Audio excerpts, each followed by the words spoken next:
Siamo collegati con l'hotel Best Western dove c'è il nostro inviato Marco. Ci senti, Marco? Sì, Marco. vi sento. Benissimo. Siamo Qui collegati dall'hotel Best Western dove stanno per rientrare i grandi artisti che hanno appena compiuto la loro performance. Ecco, Mick Boss, cantante dei Most Problems. Cerchiamo di farci rilasciare una dichiarazione. Ecco, signor Boss, ci rilascia una dichiarazione? No, I return back my room.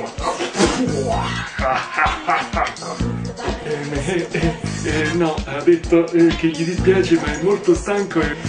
Ma ecco Vladimiro Possendoni, il famoso tenore. Maestro, ci rilasci una dichiarazione, almeno lei. Vado in camera anch'io, con tutti questi contrari.